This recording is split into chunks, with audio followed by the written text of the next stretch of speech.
welcome back to my channel.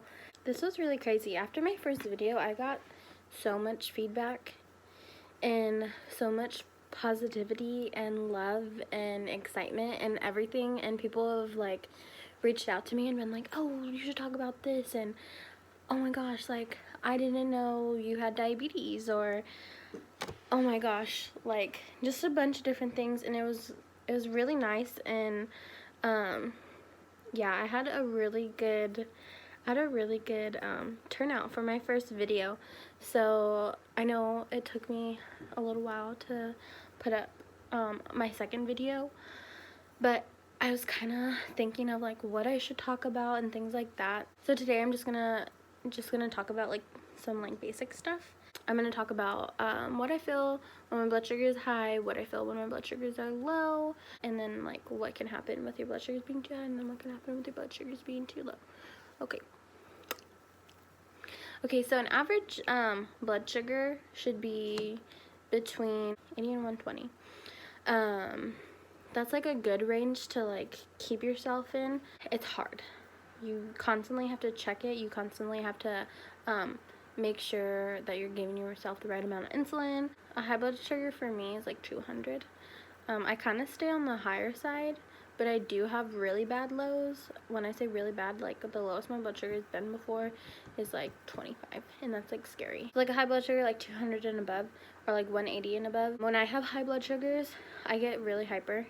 The people that I used to work with, when I was explaining to them like how to notice like my high blood sugars and my low blood sugars if I didn't notice it yet, I told them that I would get really hyper, and they thought it was kind of funny. But like, I'm not kidding. My boyfriend is saying it, and I get really hyper. He's like, check your blood sugar.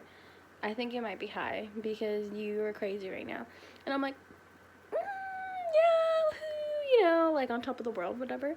And then I'll check it, and I'm like, oh yeah, that's why I'm like super high energy right now. Or I'll get this really weird taste in my mouth, and it's gross. Yeah, it's just gross. I don't like it. It tastes like you haven't brushed your teeth in like 5 years. Just kidding, not that bad, but it's pretty bad. My mom says that my breath smells really fruity when my blood sugar is high, and that's like, I guess that's one of the common things. I'll get really thirsty too, or I'll have to like pee a lot, and then I'm like, okay, girl, what's going on? Let's check your blood sugar. Sometimes the sensor isn't always completely accurate, so it's good to have a blood sugar monitor with you all the time, just to make sure that it's keeping it like calibrated and right, because I have had a time where my blood sugar was like 500. I didn't know it. I mean, I should have known it because I was going to the bathroom a lot, but this was also like a week that I was drinking like a bunch of water because it was really hot. So I just kept drinking a lot of water. So I was just, I don't know. I thought it was just normal because I was drinking so much water that's why I had to like go to the bathroom a lot.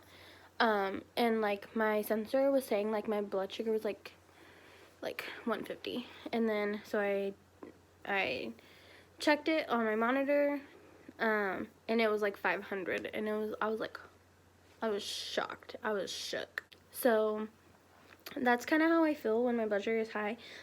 When your blood sugar is high, it's very dangerous because you can have seizures. You can go into diabetic coma, and that's not good. That's not good at all. Also, when your blood sugar is high, your blood gets thick. So people with diabetes, they really have to watch out for their fingers, their hands, their toes, foot, legs, everything like that, because when your blood is thick, it makes it harder for the rest of your body to get blood, because it's so thick that it's harder for it to pump through the veins. And so people who have uncontrolled diabetes and have really high blood sugars and everything like that, they usually lose like their toes, their foot, they can lose their leg, like everything, their hands, finger, and I'm not trying to be like that, no. So then low blood sugars. With low blood sugars, I feel them now. I went through a time that I did not feel them, where I really had to watch and check my blood sugars a lot because I was just going low and I didn't know why. And it would be like random too, like just random. And so when I was little, when I was first diagnosed with diabetes, I'll actually make a video about this too, but I'll just tell you guys a little bit. When I was 8 years old, I had a seizure due to my blood sugar being low, and I think my blood sugar was like either 42 or like 45, and my parents didn't know that I could have seizures, so that was really scary. And it was due to me having low blood sugars. So a big reason that I got the CGM is because of my low blood sugars, me not feeling them. The lowest my blood sugar has ever been is, I think, like 27, and I was at school. I was in elementary school, and luckily I had my best friend with me. Her name is Alex. She her cousin had diabetes, and she knew like how to help me and like things like that, and I was just falling to the ground. I just kept falling and falling, and I told her, like, it's hard to see, like, I feel really weak, I feel like I'm being pulled to the ground. And that girl, like, I don't know how the heck she got me to the nurse's office, but she did.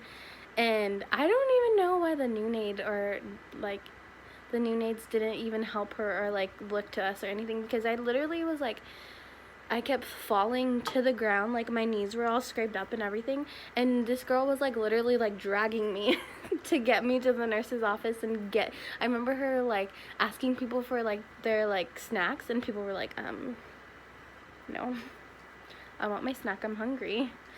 But she really did everything she could to get me to the nurse's office. So shout out to you, Alex. Thanks for saving your girl.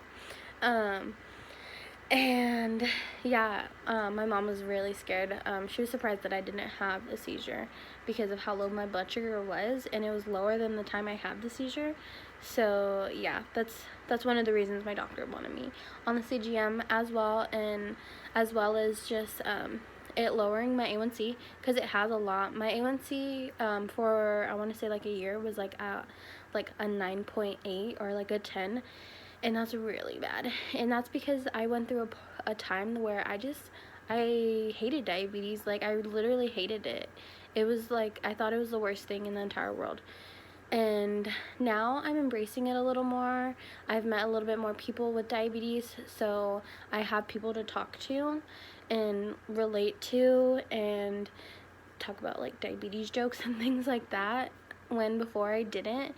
And I wanted to just hide it, and I wanted a new life without diabetes, because you can never turn it off. You always have to, it's always there. You always have to check your blood. You always have to give yourself insulin, give yourself shots and everything, and it can be so exhausting.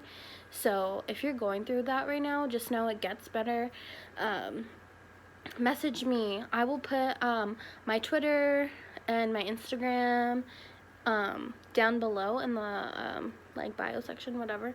Reach out to me, because I know exactly how it feels to be in that position, and it sucks. It literally sucks. You feel like you're alone in the world and no one understands how you feel, but honestly, there's people out there that know how you feel.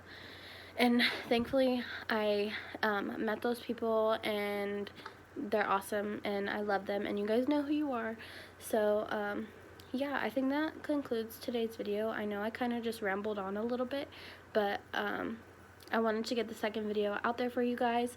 I also want to say just thank you for all the love and support. I really appreciate it so much.